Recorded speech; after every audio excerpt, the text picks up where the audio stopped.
Hi hello welcome back to my channel SL10. So ఈరోజు video ఏంటంటే గోంగూర పప్పు recipe అనమాట. సో గోంగూర పప్పుని ఎలా చేసుకోవాలి, ఎలా చేసుకుంటే టేస్టీగా ఉంటుంది అనేది మీకు ఈ వీడియోలో చూపిస్తాను.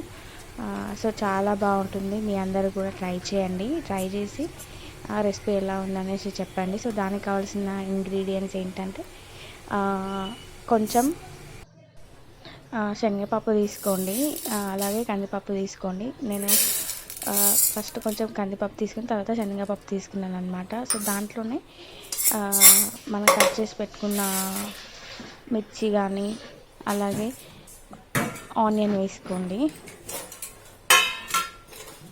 సో మీకు ఎంత క్వాంటిటీ పప్పు కావాలో అంత క్వాంటిటీ వేసుకోండి. ఫస్ట్ జీలకర్ర వేసుకున్నాను, తర్వాత ఏంటంటే ఇంకా కొంచెం మిర్చి, ఒక 3 లేదా 4 మిర్చి వేసుకోండి. తర్వాత ఆనియన్స్ వేసుకోండి, తర్వాత వెల్లుల్లి కూడా వేసుకోండి. కొన్ని పోపులో కూడా వేసుకోవాలన్నమాట. సో వెల్లుల్లి వల్ల ఏంటంటే చాలా టేస్టీగా ఉంటుంది. అండ్ కొంచెం పసుపు యాడ్ చేసుకోండి. కొందరు ఏంటంటే దీంట్లోనే గోంగూర వేసి మొత్తం కలిపి కుక్కర్లో వేస్తారు, బట్ అట్లా కాకుండా ఇలా కొంచెం డిఫరెంట్గా చేసుకోండి, చాలా బాగుంటుంది. దీంట్లో మనము నార్మల్గా పప్పుకి ఎలా అయితే వాటర్ యాడ్ చేస్తామో అంతే యాడ్ చేసుకోండి. యాడ్ చేసుకున్న తర్వాత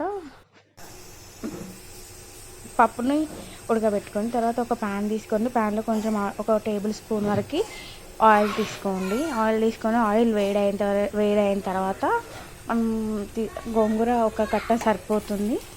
ఎక్కువ క్వాంటిటీ పప్పు వేసుకుంటే 1.5 కట్ట వేసుకోండి. సో దీంట్లోనే ఇంకా ఆయిల్ వేసుకున్నాం కదా, ఆయిల్ వేడైన తర్వాత గోంగూర వేసి దాన్ని మంచిగా వేగేంత వరకు ఉంచుకోండి. సో వేగడం వల్ల ఏంటంటే మంచి టేస్ట్ వస్తుంది అన్నమాట. సో ఇలా వేయించుతూ ఉండండి.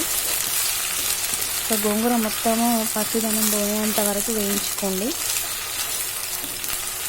మనం చట్నీకి వేయిస్తాం కదండి, అలా వేయించుకోండి.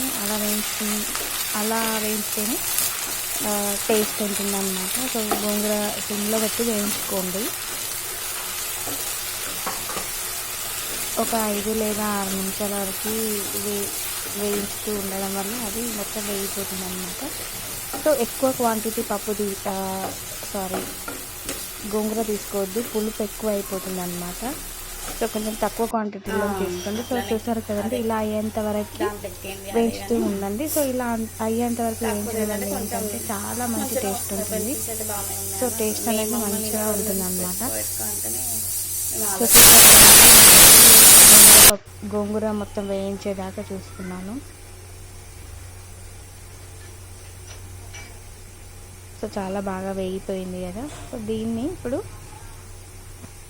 గోంగూర మొత్తము వేగిపోయిన తర్వాత మనము ఇందాక కుక్కర్లో ఉడకపెట్టిన పప్పు ఉంటుంది కదా, సో దాన్ని ఈ గోంగూరలో కలిపేసుకోండి. సో ఇలా మిక్స్ చేసుకోండి. దానివల్ల ఏంటంటే గోంగూర పులుపు అనేది పప్పుకు పడుతుంది అన్నమాట. సో మీరు గోంగూర మిక్స్ చేసిన తర్వాత ఒక 2 మినిట్స్ అట్లా మీరు 2 మినిట్స్ వరకు పప్పుని అలాగే సిమ్లో ఉంచండి. తర్వాత ఏంటంటే దీనిలో కొంచెము ఉప్పు, మీ టేస్ట్కి సరిపడినంత ఉప్పు వేసుకోండి.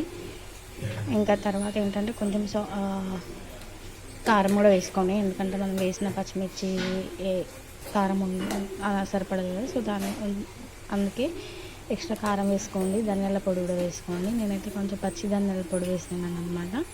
సో తర్వాత దీన్ని మంచిగా కలుపుకోండి.